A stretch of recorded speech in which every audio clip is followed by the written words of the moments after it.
അസ്സലാമു അലൈക്കും വറഹ്മത്തുള്ളാഹി വബറകാതുഹു. സ്മാർട്ട് സ്കോളർഷിപ്പ് എക്സാമിനേഷൻ 2024-25 മെയിൻ പരീക്ഷ, അതായത് നവംബർ 30 നടന്ന 2024 നവംബർ 30 നടന്ന മെയിൻ പരീക്ഷയുടെ ചോദ്യങ്ങളും അവയുടെ ഉത്തരങ്ങളുമാണ് നാം ചർച്ച ചെയ്യുന്നത്. ഈ ക്ലാസ്സിൽ 7ാം ക്ലാസ്സിൻ്റെ 1 മുതൽ 50 വരെയുള്ള മുഴുവൻ ചോദ്യങ്ങളും അവയുടെ ഉത്തരങ്ങളും നാം ചർച്ച ചെയ്യും. അതിൻ്റെ കൂട്ടത്തിൽ പ്രത്യേകം ഉണർത്താനുള്ളത്, നമ്മൾ കഴിഞ്ഞ കുറച്ച് ദിവസം മുമ്പ് ഈ 7ാം ക്ലാസ്സിൻ്റെ ജനറൽ പാർട്ട് നാം ഡിസ്കസ് ചെയ്തിട്ടുണ്ട്. ആ കൂട്ടത്തിൽ 2 ചോദ്യങ്ങൾ പ്രത്യേകം ചർച്ച ചെയ്തപ്പോൾ ഒന്ന് ചെറുതായിട്ടൊന്ന് പിഴച്ചിട്ടുണ്ട്, അത് പ്രത്യേകം ശ്രദ്ധിക്കണം. ഒന്ന്, ഏറ്റവും വലിയ ഡിസേർട്ട്, വേൾഡ് ലാർജസ്റ്റ് ഡിസേർട്ട് എന്നുള്ള ഏറ്റവും വലിയ മരുഭൂമി ഏത് എന്നുള്ളതാണ്. അത് ഉഷ്ണമരുഭൂമി എന്ന നിലക്കാണ് ചോദ്യമെങ്കിൽ അതിൽ നമ്മൾ സൂചിപ്പിച്ച സഹാറയാണ്. പക്ഷേ മൊത്തത്തിൽ മരുഭൂമി എന്ന് മാത്രമേ ചോദിച്ചിട്ടുള്ളൂ, അതുകൊണ്ട് അവിടെ അന്റാർട്ടിക്കയാണ് വരിക. ഹോട്ടസ്റ്റ് മരുഭൂമി, ലോകത്തിലെ ഏറ്റവും വലിയ ഹോട്ടായി ഏറ്റവും വലുത് ചോദിച്ചു കഴിഞ്ഞാലാണ് സഹാറ മരുഭൂമി എന്ന ഉത്തരം വരിക. ഞാൻ ആ ഒരു ഓർമ്മക്കാണ് സഹാറ പറഞ്ഞത്. മൊത്തത്തിൽ മരുഭൂമികളെന്ന് പറഞ്ഞാൽ നിശ്ചിത ശതമാനം മഴ ലഭിക്കാത്ത പ്രദേശങ്ങളാണ് മരുഭൂമികളെന്ന് ഉദ്ദേശിക്കുന്നത്.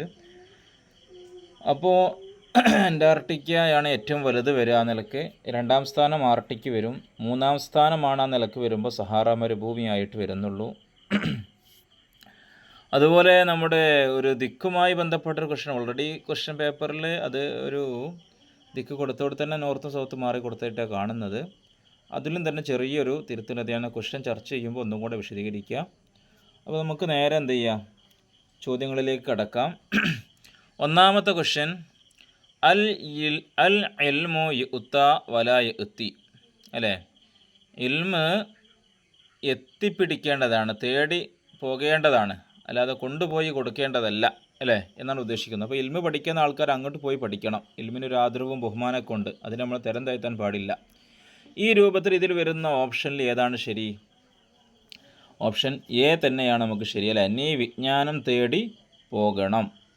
വൺ ഷുഡ് പെർസ്യൂ നോളേജ് എന്നാണ് ഉത്തരമായിട്ട്, ഓപ്ഷൻ എ ആണ് ഉത്തരമായിട്ട് വരിക കേട്ടോ. വിജ്ഞാനം നിന്നെ തേടി വരും, ശരിയല്ല. അറിവ് തനിയെ ലഭിക്കും, ശരിയല്ല. അറിവ് ജീവിതത്തിൻ്റെ അടിത്തറയാണ്, അത് ശരിയാണ്, ജീവിതത്തിൻ്റെ അടിത്തറ തന്നെയാണ്. പക്ഷേ ഈ ആശയവുമായി ബന്ധപ്പെട്ടത് അല്ല അത്. ശരി, നമുക്ക് 2ാമത്തെ ചോദ്യത്തിലേക്ക് കടക്കാം. ഫിൽ ഖൈറാത്തി തത്ലുബുഹാ എന്ന് തുടങ്ങുന്ന ഈ പദ്യം രചിച്ച മഹാൻ, who has written this poem, ഈ പോയം ആരാണ് രചിച്ചെന്നുള്ളതാണ് ഉത്തരമായി വരുന്ന. ഏതാണ്? ഓപ്ഷൻ സി, അഷെയ്ഖ് അബുൽ ഫതഹിൽ ബുസ്തി എന്ന ഓപ്ഷൻ സി ആണ് ഉത്തരമായിട്ട് വരിക. ഇനി 3ാമത്തെ ക്വസ്റ്റ്യൻ, അള്ളാഹുവിൻ്റെ നാമമായ അൽ മുഹൈമിൻ എന്നതിൻ്റെ ഏറ്റവും ഉത്തമമായ ആശയം വരുന്നത് ഏത് എന്നുള്ളതാണ്. The best meaning for the name of Allah al Muhaymin, അല്ലേ? ഏതാണ് ഉത്തരമായിട്ട് വരിക? ഓപ്ഷൻ ബി ആണ് ഇതിൽ കൊടുത്തതിൽ ഏറ്റവും സ്യൂട്ടായി വരുന്നത്. കാരണം ഇബ്നു അബ്ബാസ് റളിയല്ലാഹു അൻഹുവൊക്കെ അൽ ഹാഫിൾ, അല്ലേ, സംരക്ഷകൻ, അതുപോലെ റാഖിബ്, ഹിഫ്ലത്ത്, ഹാഫിൾ എന്ന രൂപത്തിൽ അതുകൊണ്ട് വന്നിട്ടുണ്ട്. അതുപോലെ റാഖിബ്, അല്ലേ, റാഖിബ് എന്നർത്ഥം റഖബത്ത്, റാഖിബ് എന്നൊക്കെ അർത്ഥത്തിന് തെറ്റ് വന്നിട്ടുണ്ട്. ആ നിലക്ക് നിരീക്ഷണം, അല്ലേ, റാഖിബ് എന്നൊക്കെ പറയുമ്പോൾ. അതുപോലെ സംരക്ഷണം, ഹിഫ്ലത്ത് എന്ന രൂപത്തിലൊക്കെ എന്താണെന്നുണ്ട് ഇബ്നു അബ്ബാസ് റളിയല്ലാഹു അൻഹുവിൻ്റെ വ്യാഖ്യാനങ്ങളിലൊക്കെ അത് കാണുന്നുണ്ട്, പലയിടത്തും കാണാൻ സാധിക്കുന്നതാണ്. അപ്പോൾ ഇതിൽ കൊടുത്തതിൽ നമുക്ക് സ്യൂട്ടായി കാണുന്നത് ഓപ്ഷൻ ബി ആണ്, നിരീക്ഷകനും അതുപോലെ തന്നെ സംരക്ഷകനും എന്ന ഓപ്ഷൻ ബി ആണ് ഇതിൽ ഉത്തരം സ്യൂട്ടായിട്ട് കാണുന്നത്. ഇനി നമുക്ക് 4ാമത്തെ ക്വസ്റ്റ്യനിലേക്ക് കടക്കാം.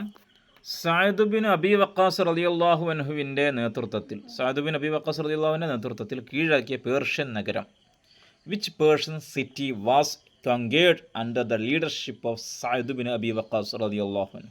ഏതാണ് ഉത്തരമായി വരുന്നത്? ഓപ്ഷൻ ഡി ആണ്, മദായിൻ എന്നാണ് ഉത്തരമായിട്ട് വരിക. ഇനി 5ാമത്തെ ക്വസ്റ്റ്യൻ, അൻ നഫാസാത്തി ഫിൽ ഉഖദ്, സൂറത്തുൽ ഫലഖിൽ ഒരു ആയത്താണ്, അല്ലേ, എന്നതിൻ്റെ വ്യാഖ്യാനം, ഇൻ്റർപ്രട്ടേഷൻ ഓഫ് അൻ നഫാസാത്തി ഫിൽ ഉഖദ്, അല്ലേ, കെട്ടുകളിൽ ഊതി മാരണം ചെയ്യുക എന്നാണ് ഇവിടെ കൃത്യമായിട്ട് ആശയമായി കാണാൻ സാധിക്കുന്നത് കേട്ടോ. മന്ത്രിക്കുക എന്നുള്ളതല്ല, പൊതുവെ നല്ല കാര്യങ്ങൾക്ക് ഉപയോഗിക്കുന്നതാണ് മന്ത്രം.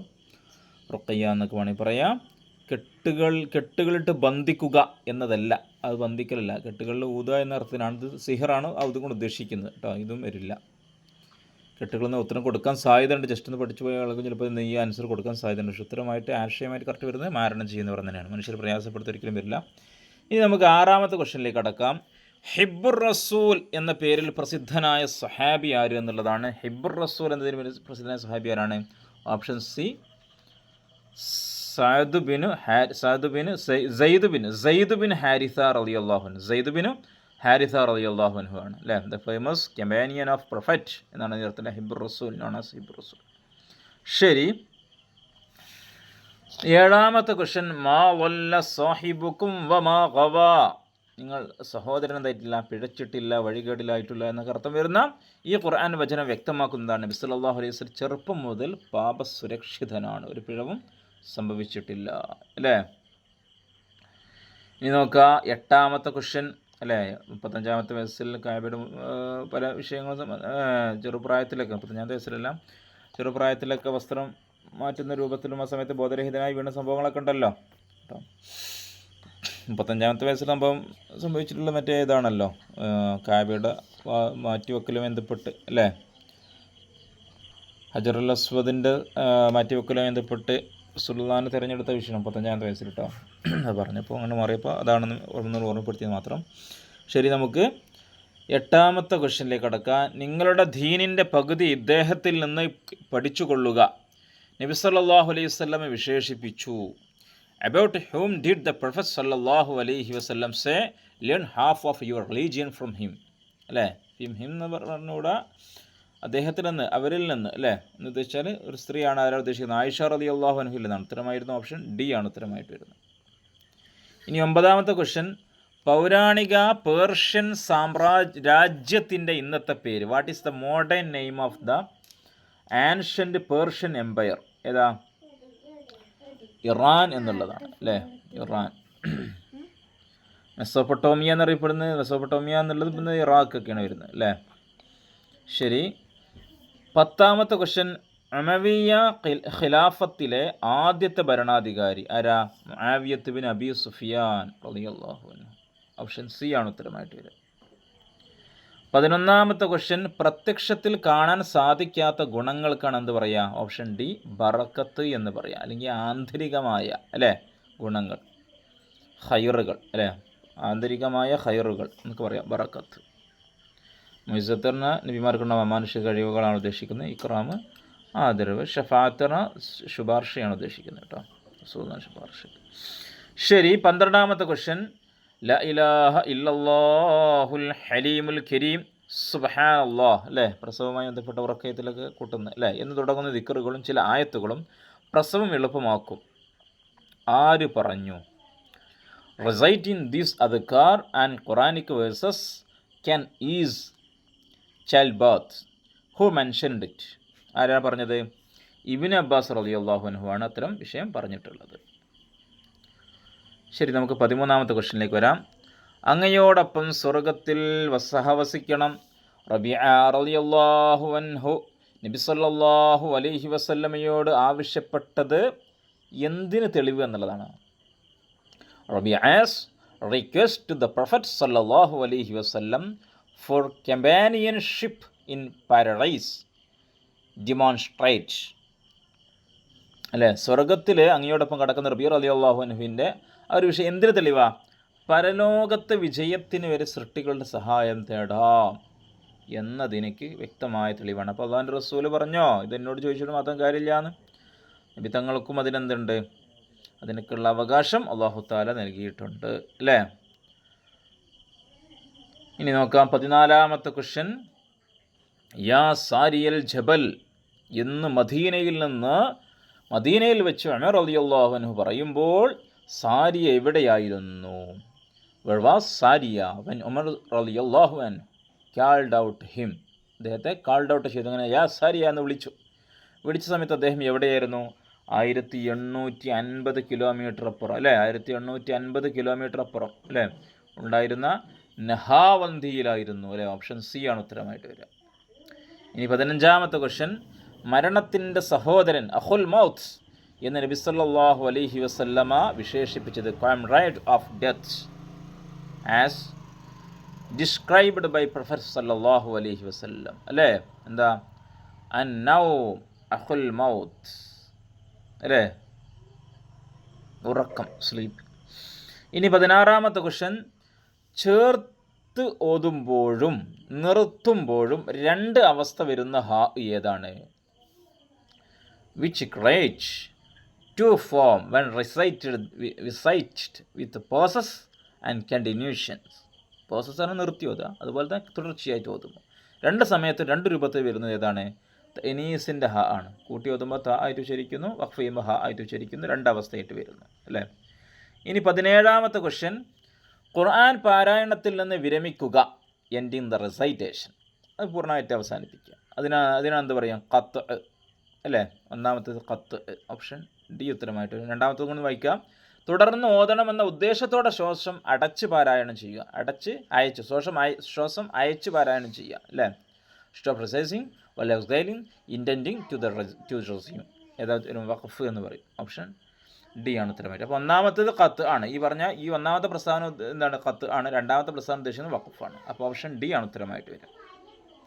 ഇനി 18ാമത്തെ ക്വസ്റ്റ്യൻ, ലാകിന്നാ ഹുവല്ലാഹ് ഇലെ അലിഫിലെ മുകളിലുള്ള വൃത്തം സൂചിപ്പിക്കുന്നത്. അല്ലേ? ഇവിടെ ഇങ്ങനെ സൂം ചെയ്താൽ കാണാൻ കഴിയും ഇങ്ങനെ ഒരു വൃത്തം. അല്ലേ? ഈ വൃത്തം കൊണ്ട് എന്താണ് സൂചിപ്പിക്കുന്നുള്ള ഈ നാക്ക് ശേഷം എന്താ ഉത്തരമായിട്ട് വരിക?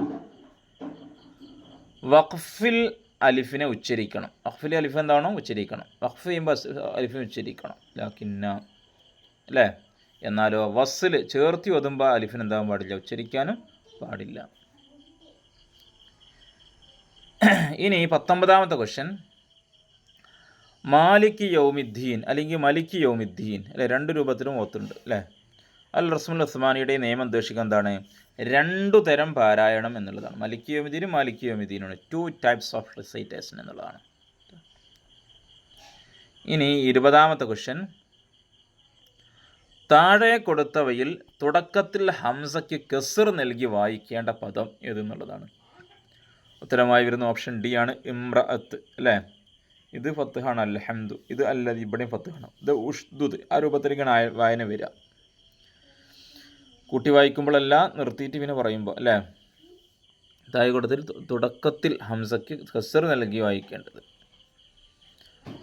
ഇനി 21ാമത്തെ ക്വസ്റ്റ്യൻ, സുഹഫി ഇബ്രാഹീമ വ മൂസ. അല്ലേ? നമ്മുടെ സബ്ഹിസ്മ സൂറത്ത് അവസാനിക്കുന്ന ആയത്തിൽ ഈ മൂസ എന്നുള്ളവിടത്ത് രണ്ട് മദ്ദുകളിൽ ശ്രദ്ധിക്കേണ്ടത്.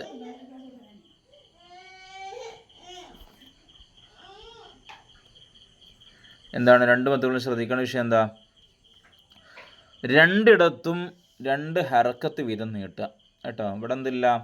നമ്മൾ സാധാരണഗതിയിൽ അസ്ലിയായ മദ്ദും ഫറഇയായ മദ്ദും നമ്മൾ പഠിച്ചിട്ടുണ്ട്. അസ്ലിയായ മദ്, ഫറഇയായ മദ്ദിൻ്റെ മെയിൻ പ്രത്യേകത വളരെ ചുരുക്കി പറഞ്ഞാൽ മദ്ദക്ഷരത്തിന് ശേഷം, മദ്ദക്ഷരം അലിഫ് വാവ് യ ആണല്ലോ. ഇവിടെ വാവ് വന്നു, മൂസ എന്നുള്ളത് മൂ എന്നുള്ള തൊമ്മിന് നീട്ടാനുള്ള വാവ്.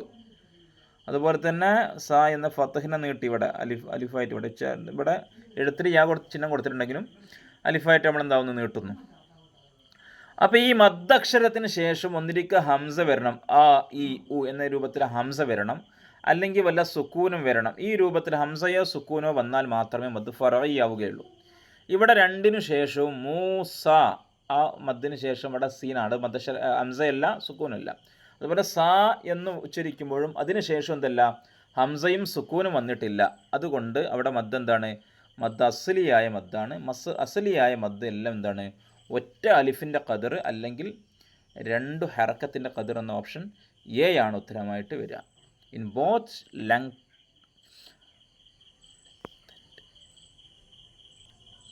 ലെങ്തൻഡ് ടു 2 ഹർക്കത്ത് എന്നൊരു ഉത്തരമായിട്ട്. ശരി, നമുക്ക് 22ാമത്തെ ക്വസ്റ്റ്യനിലേക്ക് വരാം. വിശുദ്ധ ഖുർആനിലെ ക്രമപ്രകാരം സൂറത്തുൽ കഹ്ഫിന് മുമ്പിലുള്ള സൂറത്ത്. അല്ലേ? എല്ലാ വെള്ളിയാഴ്ചയ്ക്ക് ഓതുന്ന ഒരു സൂറത്താണ് സൂറത്ത് കഹ്ഫ്. സൂറത്ത് കഹ്ഫ് സ്ഥിരമായി മറിച്ച് ഓതുന്ന ആളുകൾ അതിന് മുമ്പത്തെ സൂറത്തും ശേഷത്തെ സൂറത്തൊക്കെ കാണും. അല്ലേ? അപ്പോൾ കണ്ടുകൊണ്ടിരിക്കും കേട്ടോ. അപ്പോൾ സൂറത്തുൽ ഇസ്ര ആണ് ഉത്തരമായിട്ട് വരിക. ശേഷമാണെങ്കിൽ സൂറത്ത് മറിയം വരും കേട്ടോ. ഇനി 23ാമത്തെ ക്വസ്റ്റ്യൻ, താഴെ കൊടുത്ത ആയത്തിൻ്റെ ഖുർആനിലെ എഴുത്തു രീതി. The style of writing used in the following verse of the Quran. ഏതാ? അലൈഹിം ദാഇറത്തു സൗ, ഓപ്ഷൻ ബി ആണ് ഉത്തരമായിട്ട് വരിക. ഇനി 24-ാമത്തെ ക്വസ്റ്റ്യൻ, ജുമയുടെ അഹ്ലുകാരല്ലാത്തവർ ജുമയിൽ പങ്കെടുത്തു.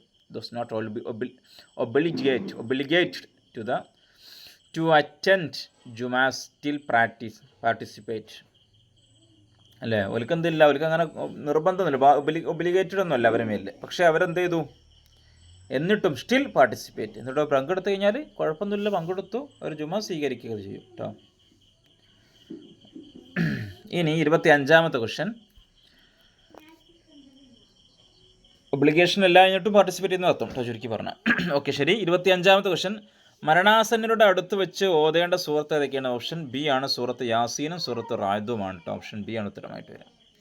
26-ാമത്തെ ക്വസ്റ്റ്യൻ, വെള്ളിയാഴ്ച പകൽ ദുആക്ക് ഉത്തരം കിട്ടാൻ സാധ്യതയുള്ള പ്രത്യേക സമയം ഏതാണ്? ഇതിൽ കൊടുത്തതിൽ ഓപ്ഷൻ ഡി ആണ് 2 ഖുതുബയ്ക്ക് ഇടയിലുള്ള സമയം, പ്രത്യേകം ദുആക്ക് ഇജാബത്തുള്ള സമയമാണ്. ഇനി 27-ാമത്തെ ക്വസ്റ്റ്യൻ, താഴെ കൊടുത്തവയിൽ കുളിപ്പിക്കാൻ പാടില്ലാത്ത മയ്യിത്ത് ഏതാ? രക്തസാക്ഷികളാണ് കേട്ടോ. മുങ്ങി മരിച്ചയാൾ ചിലപ്പോൾ കുളിപ്പിക്കാൻ കഴിഞ്ഞോളണമെന്നില്ല, വെറുതെ കിട്ടിയിട്ടില്ലെങ്കിൽ, പക്ഷേ കുളിപ്പിക്കണം. കിട്ടിക്കഴിഞ്ഞാൽ കുളിപ്പിച്ചതിന് ഓട്ടമായി ചെയ്യണം. മുങ്ങി മരിച്ചാലും കുളിപ്പിക്കണം. അതുപോലെ കത്തിക്കരിഞ്ഞതും കഴിയണമാതിരി ചെയ്യണം എന്നല്ല, കഴിഞ്ഞിട്ടില്ലെങ്കിൽ തയമം ചെയ്യാം. എന്നാൽ അവിടെ പാടില്ല എന്ന് പറയാൻ പറ്റില്ല. പാടില്ല എന്ന് പ്രത്യേകം വിലക്കിയിട്ടുള്ള ഇത് മാത്രമേ ഉള്ളൂ, ഷഹീദായ രക്തസാക്ഷിയുടെ മയ്യത്താണ് കേട്ടോ. ഇനി 28, മയ്യത്ത് നിസ്കാരത്തിൻ്റെ ഷർത്ത് മാത്രം തിരഞ്ഞെടുക്കുക. സാധാരണ പുസ്തകത്തിൽ കൊടുത്ത് വിശദീകരിച്ച് സാധാരണ പറയുന്ന ഷർത്തല്ല ഇതിൽ കൊടുത്ത ഷർത്തുള്ളത്, പ്രത്യേകം ശ്രദ്ധിക്കാം.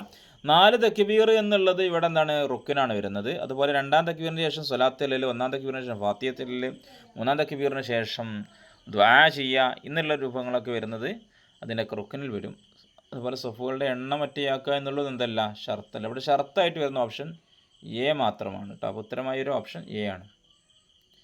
സാധാരണ ഷർത്ത് പറയുമ്പോൾ അശുദ്ധിനും ശുദ്ധിയാവുക, നെസ്ലിനും ശുദ്ധിയാവുക എന്നൊക്കെ പറയാറുള്ളത്. മുസ്ലിം ആയിരിക്കുക എന്നുള്ളതും കൂടി ഷർത്താണ് അല്ലേ. ഇനി 29-ാമത്തെ ക്വസ്റ്റ്യൻ, അല്ലാഹുമ്മ ജാഫിൽ ഖബ്റ അൻ ജംബൈ, ഇത് ഉൾപ്പെട്ട പ്രാർത്ഥന ചൊല്ലേണ്ടത്. When should this prayer be recited? എപ്പോഴാണ്?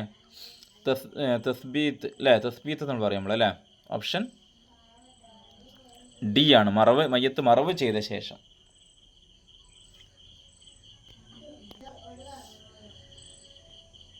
ആഫ്റ്റർ ബൂറിയൽ അല്ലേ, ബ്യൂറിയൽ. 30-ാമത്തെ ക്വസ്റ്റ്യൻ, ഇസ്ലാമിലെ സക്കാത്ത് സംവിധാനത്തെ നേട്ടങ്ങളിൽ പെടാത്തത്, which is not benefit of zakat system in Islam ഏതാ? സാമ്പത്തിക ശേഷി ക്ഷയിക്കുക എന്നുള്ള നേട്ടമല്ല. എന്തായാലും നേട്ടമല്ല അല്ലേ. ഡിക്ലൈൻ ദ ഫിനാൻഷ്യൽ കപ്പാസിറ്റി, അതെന്തായാലും നേട്ടമല്ല. ദാരിദ്ര്യ നിർമ്മാർജ്ജന നേട്ടമാണ്. സമ്പത്തും മനസ്സും ശുദ്ധിയാക്കുക, അതും നേട്ടമാണ്.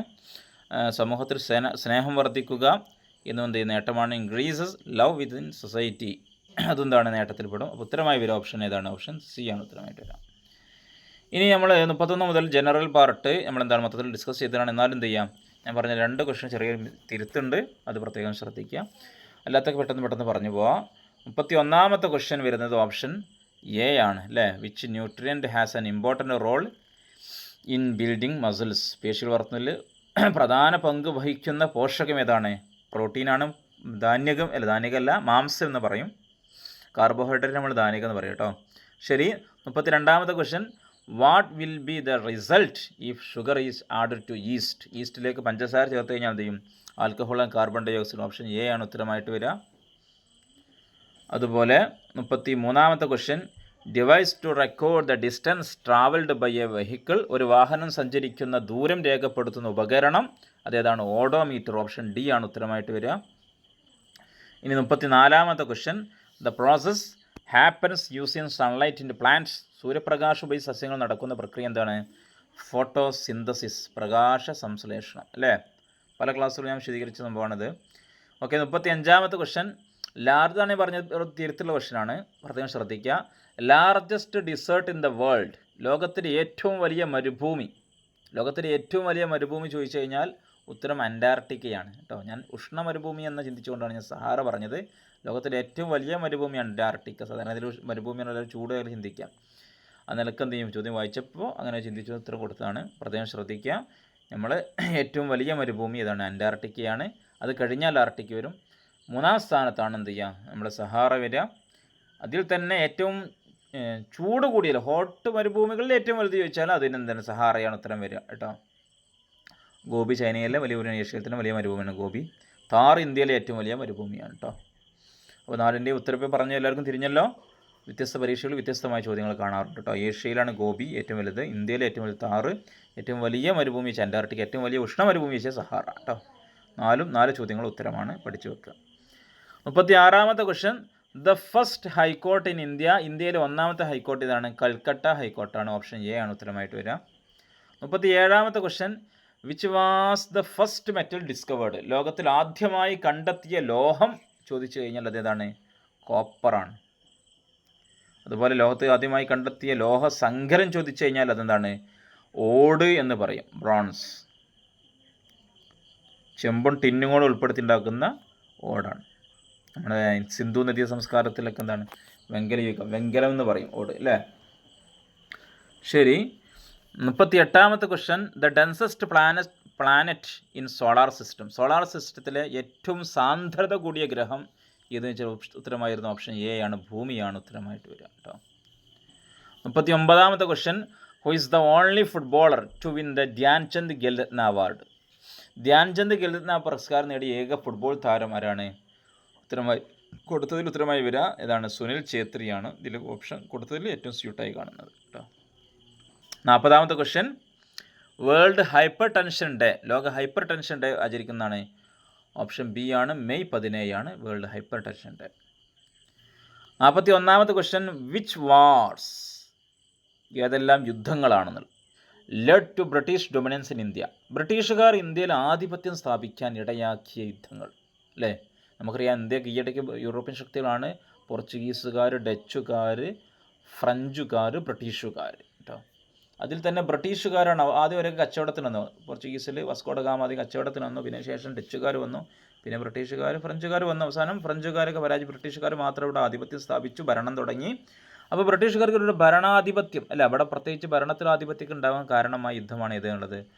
ബാറ്റിൽ ഓഫ് പ്ലാസിയും അതുപോലെ തന്നെ ബാറ്റിൽ ഓഫ് ബക്സാറും കേട്ടോ. ഓപ്ഷൻ ഡി ആണ് ഉത്തരമായിട്ട് വരിക. 42ാമത്തെ question, the first smoke free city in India. ഇന്ത്യയിൽ ആദ്യത്തെ പുകവലി രഹിത നഗരം എന്നറിയപ്പെടുന്നതാണ് ചണ്ഡീഗഡ് ആണ്. ഓപ്ഷൻ ബി ആണ് ഉത്തരമായിട്ട് വരിക. 43ാമത്തെ question, choose the correct preposition. She sat at the table to finish her homework. കൊടുത്തതിൽ ഓപ്ഷൻസ് ബി ആണ് കൂടുതൽ സ്യൂട്ടായിട്ട് കാണുന്നത്. 44ാമത്തെ question, fill in the blank with the correct verb. ശരിയായ വെർബ് ഉപയോഗിച്ച് എന്ത് ചെയ്യാം, ഫില്ല് ചെയ്യാനുള്ളതാണ്. ഉത്തരമായിട്ട് വരുന്നത് ഓപ്ഷൻ സി ആണ് കേട്ടോ. വിശദീകരണം മുമ്പ് ക്ലാസ്സിൽ പറഞ്ഞിട്ടുണ്ട്. ജനറൽ പാർട്ട് എന്ത് ചെയ്യാം, അക്കണത്തിൽ നിന്ന് കയറിക്കാറുണ്ട്. 45ാമത്തെ question, choose the correct conjunction. ശരിയായ കൺജങ്ഷൻ ഏതാണെന്നുള്ളതാണ്. You can go to the park if you finish your homework അല്ലേ. നിനക്ക് ഇനി ഹോം വർക്ക് പൂർത്തിയാക്കുകയാണെങ്കിൽ നിനക്ക് എന്ത് ചെയ്യാം, പാർക്കിലേക്ക് പോകാം. ഓപ്ഷൻ എ ആണ് ഉത്തരമായിട്ട് കാണുന്നത്. 46ാമത്തെ question, identify the adjective. Adjective നാമവിശേഷണം അല്ല, സിഫത്ത്. ഏത് സിഫത്ത്, ഒരു ഇസ്മിനെ അല്ലെങ്കിൽ ഒരു നൗണിനെ വിശേഷിപ്പിച്ച സിഫത്ത് ഏതാണെന്നതാണ്. അഡ്ജക്റ്റീവ് ഏതാണെന്നതാണ്. അതാണ് ഗെയിം എന്നൊരു നൗണിനെ അല്ലെങ്കിൽ ഒരു ഇസ്മിനെ വിശദീകരിച്ചത് എക്സൈറ്റിംഗ്. ഉത്തരമായിരുന്നതാണ് എക്സൈറ്റിംഗ് എന്നുള്ളതാണ് കേട്ടോ. നൗണ് ഇതിനെ വിശദീകരിക്കും, അതുകൊണ്ട് നാമവിശേഷണം എക്സൈറ്റിംഗ് ആണ്. ഇനി 47ാമത്തെ ക്വസ്റ്റ്യനും ചെറിയൊരു ക്വസ്റ്റ്യനിൽ തന്നെ ഒരു ഇതുണ്ട്, എന്നാലും പോയിട്ട് ഒന്നുകൂടി വിശദീകരിക്കുക. ഈ ക്വസ്റ്റ്യൻ 135 ഡിഗ്രി ഘടികാര ദിശയിൽ തിരിഞ്ഞതിന് ശേഷം ജമാൽ പിയുടെ തെക്ക് കിഴക്ക് അഭിമുഖമായാണ് നിൽക്കുന്നത്. അപ്പോൾ ഇവിടെ തെക്ക് കിഴക്ക് എന്ന് വരുന്ന ദിശ ഏതായിരുന്നു, ഇവിടെ കൊടുത്തതിൽ നേരപോലെ ഞാൻ പറഞ്ഞല്ലോ, ഇവിടെയാണ് നോർത്ത് വരിക, ഇവിടെയാണ് സൗത്ത് വരിക. ഇവിടെ ചിത്രത്തിൽ കൊടുത്ത നേരെ ഉൾട്ടായിട്ടാണ്. ഇവിടെയാണ് നോർത്ത് കൊടുത്തത് കേട്ടോ, ഇവിടെ സൗത്ത്. എന്തായാലും ഇവിടെ കൊടുത്ത രൂപത്തിലേക്ക് നമുക്ക് എന്ത് വിശദീകരിക്കാം. അപ്പോൾ നോക്കാം, അത് മെയിൻ ചെയ്യേണ്ട, തൽക്കാലത്തിന് കൊടുത്തനുസരിച്ച് നോക്കാം. 135 ഡിഗ്രി ഘടികാര ദിശയിൽ തിരിഞ്ഞതിന് ശേഷം ജമാൽ പിയുടെ തെക്ക് കിഴക്ക്, ഇതാണല്ലോ പി, ഈ പിയുടെ തെക്ക് കിഴക്ക് അല്ലേ, ഇതാണ് പി, കണ്ടില്ലേ ഈ പി ഇതാണല്ലോ, ഇതിൻ്റെ തെക്ക് കിഴക്ക് അഭിമുഖമായാണ് നിൽക്കുന്നത്. അപ്പോൾ തെക്ക് കിഴക്ക് പറയുമ്പോൾ ഇവിടെ കൊടുത്തത് തെക്ക് സൗത്ത്, ഇത് കിഴക്ക് ഈസ്റ്റ് അല്ലേ. അപ്പോൾ നേരെ ഇവിടെ വരും. ഇവിടെ ആവട്ടെ നമുക്ക് കണ്ടെത്താം അല്ലേ, നിൽക്കുന്നതെങ്കിൽ അവൻ ആദ്യം അഭിമുഖീകരിച്ചിരുന്നത്. അപ്പോൾ ക്ലോക്ക് ദിശയിലാണ് സഞ്ചരിച്ചു. ക്ലോക്ക് ഇങ്ങനെയല്ല സഞ്ചരിക്കുക, ഇവിടെ നിന്ന് ഇങ്ങനെ വരും അല്ലേ, ഇങ്ങനെ ഇങ്ങനെ ഇങ്ങനെ 1, 2, 3, 4, 5, 6 ഇങ്ങനെ ക്ലോക്ക് ദിശ അതാണ് അല്ലേ, ഇങ്ങനെ വരും, ഇങ്ങനെ വന്ന് ഇങ്ങനെയാണ് ഇതിൻ്റെ സഞ്ചാരം, ഇങ്ങനെ സഞ്ചരിച്ചു കൊണ്ടേ ഇരിക്കുക ക്ലോക്ക് അല്ലേ ആവട്ടെ. അപ്പോൾ അങ്ങനെ 135 ഡിഗ്രി ഘടികാര ദിശയിൽ സഞ്ചരിച്ചതിന് ശേഷം ജമാൽ എവിടെ എത്തി? പീക്ക് തെക്ക് കിഴക്ക് അഭിമുഖമായാണ് നിൽക്കുന്നത്. അവൻ ആദ്യം അഭിമുഖീകരിച്ചിരുന്ന ഏത് ദിശയിലാണ്? അപ്പോൾ ഇവിടെ നിന്ന് 135 ഡിഗ്രി ഈ ഭാഗത്ത് നിന്ന് എത്ര കൂടുമ്പോൾ, അപ്പോൾ ഈ വെസ്റ്റ് ഉണ്ടല്ലോ ഇതിവിടെ നിന്ന് നമുക്ക് മൊത്തം അറിയാം, വൃത്തം മൊത്തം 360 അല്ലേ, അതാർക്കും സംശയമില്ലല്ലോ. ഇതിന് പകുതി എന്നുള്ളത് 180 നമുക്ക് 180 വേണ്ട. അപ്പോൾ 90 പിന്നെ ഒരു 45 കൂടുമ്പോഴാണ്. അപ്പോൾ ഇത് ഇവിടെ നിന്ന് വരിക, ഈ വെസ്റ്റ് നിന്നാണ് വരിക കേട്ടോ. അപ്പോൾ ഇവിടെ നിന്നാണ് വരിക, ഇവിടെ നിന്ന് ഇതാകുമ്പോൾ 90 പിന്നെ ഒരു 45 കൂടി കൂടുമ്പോൾ ഇവിടെ എത്തുമ്പോൾ എന്താവും 135 എത്ര ലൈറ്റുള്ളൂ അല്ലേ. ഒന്നുകൂടി വായിക്കാം. 135 ഡിഗ്രി ഘടികാര ദിശയിൽ തിരിഞ്ഞതിന് ശേഷം അല്ലേ, തിരിഞ്ഞതിന് ശേഷം ജമാൽ പിയുടെ തെക്ക് കിഴക്ക് അഭിമുഖമായി നിൽക്കുന്നു. അവൻ ആദ്യം അഭിമുഖീകരിച്ചപ്പോൾ ഏതാണ്? ഈ വെസ്റ്റാണ് ഉത്തരമായി വരിക കേട്ടോ. ഓപ്ഷൻ സി ആണ് ഉത്തരമായിട്ട് വരിക. ഇനി നമുക്ക് അടുത്ത ക്വസ്റ്റ്യനിലേക്ക് വരാം. ഇതൊക്കെ നന്നായി വിശദീകരിച്ചതാണ്. 48ാമത്തെ ക്വസ്റ്റ്യൻ ഉത്തരമായി വരുന്നത് ഓപ്ഷൻ ബി ആണ്. കാണാത്തവർ എന്ത് ചെയ്യുക, കാണാൻ സമയം വേസ്റ്റ് ആക്കണ നിൽക്കാണ് മുമ്പ് വീഡിയോ ചെയ്തിട്ടുണ്ട്. 49ാമത്തെ question, find the missing term in the series given below. താഴെ കൊടുത്തിരിക്കുന്ന ശ്രേണിയിൽ വിട്ടുപോയ സംഖ്യ ഏത് എന്നുള്ളതാണ്. ഉത്തരമായിട്ട് വരുന്നത് ഏതാണ്? ഓപ്ഷൻ ബി ആണ് ഉത്തരമായിട്ട് വരിക കേട്ടോ. 30 എന്നുള്ള ആൾക്ക് വിശദീകരിച്ചിട്ടുണ്ട്. 50ാമത്തെ ക്വസ്റ്റ്യൻ വരുന്നത് ഓപ്ഷൻ സി ആണ്, 40% എന്നുള്ളതാണ്. അപ്പോൾ ഇത്രയാണ് ഈ ക്ലാസ്സിൽ പറയാനുള്ളത്. അപ്പോൾ എന്തെങ്കിലും സംശയങ്ങളുണ്ടെങ്കിൽ എന്ത് ചെയ്യുക, കമൻറ്റ് ചെയ്യുക. പ്രത്യേകം 1-2 കുട്ടികൾ സഹാറ ചൂണ്ടിക്കാണിച്ചു എന്നാണ് ഞാൻ ഓർക്കുന്നത്. 2 ദിവസം മുന്നേ ശ്രദ്ധിച്ചു തോന്നുന്നുണ്ട്. പ്രത്യേകം കമൻറ്റ് ചെയ്യാൻ സമയം കിട്ടിയിട്ടുണ്ടായിരുന്നില്ല. അപ്പോൾ എല്ലാ കമൻറ്റുകൾക്കും മറുപടി നൽകാൻ നമുക്കറിയാമല്ലോ, പരിമിതി ഉണ്ടല്ലോ. അപ്പോൾ എന്ത് ചെയ്യുക, കമൻറ്റുകൾ ചെയ്യുക. ചിലപ്പോൾ വായിക്കും, ചിലപ്പോൾ എന്നല്ല എപ്പോഴെങ്കിലും ആയിട്ട് ഇത് വായിച്ച് തീരും കേട്ടോ. അഭിപ്രായങ്ങൾക്കൊന്ന് രേഖപ്പെടുത്തുക കേട്ടോ. ശരി, ഓക്കെ. അസ്സലാമു അലൈക്കും വറഹ്മത്തുള്ളാഹി.